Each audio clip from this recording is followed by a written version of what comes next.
Eto na ang Mavericks Donut Company. Kakabukas lang nito, siguro a few weeks ago. Gusto ko siyang itry, so bumili ako. Nirvana and the chocolate. Hala, nagkamali na ako. Ano ba to? Basta.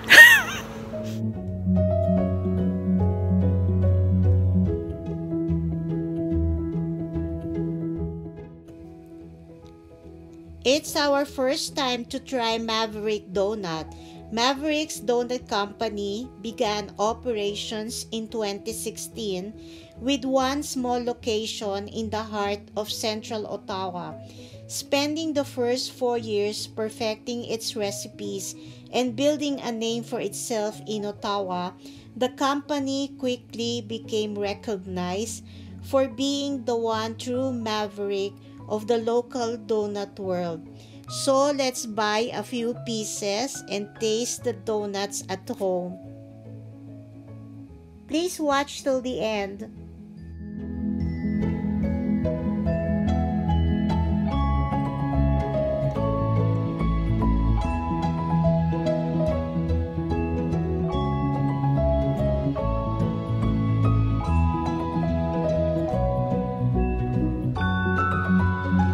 So, bumili ako. Medyo expensive. Itong tatlong to ay nasa $12.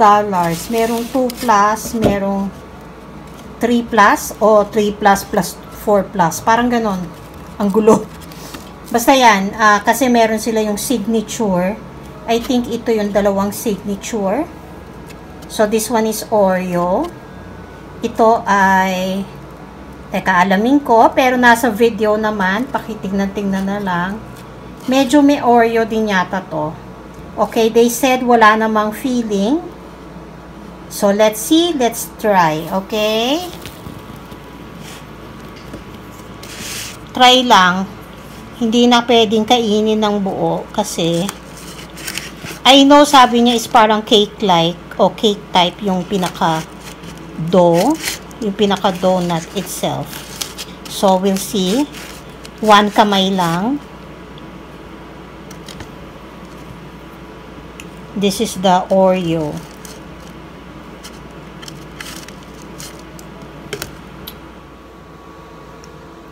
Take 2.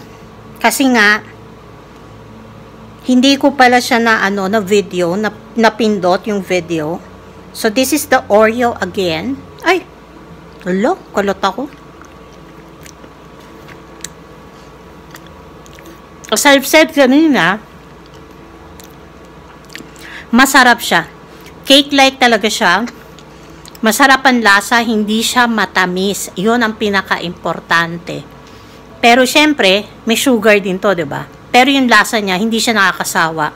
So, from 1 to 10, again, this is an 8.5. So, taste na natin yung iba.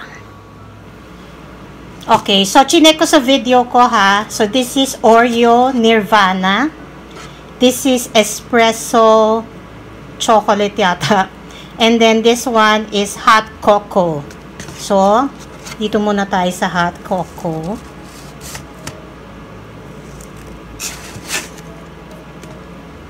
Taste, taste, taste. Expensive lang siya, kaya isa-isa lang ang bili.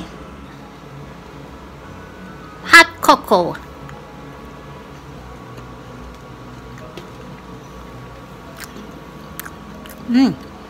Sarap din siya.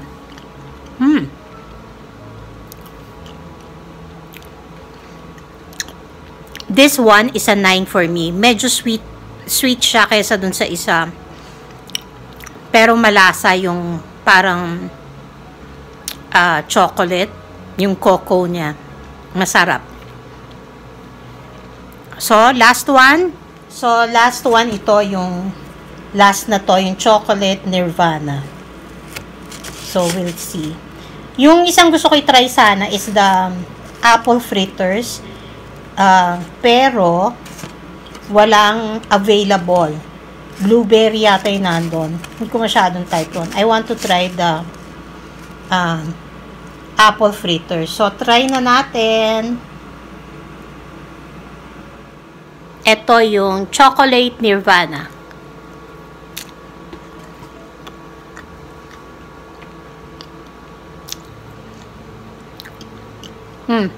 Masarap din, ha? Masasarap yata ang kanilang ano, ha? This is also an 8.5. Siguro, halos same yung level ng sarap ng Nirvana, the chocolate Nirvana, and the Oreo Nirvana and the chocolate. Hala, nagkamali na ako. Ano ba to? Basta. Yung dalawang huli, ay yung dalawa, yung una at yung huli kong tinaste, almost the same level ng sarap niya. The hot cocoa, ano ba sabi kong ano nito? Basta yung huli ko, 8.5 yon. Masarap din. Next time, pag pwede ulit bumili, bibili ako ulit ng ibang flavors ng Maverick Donuts.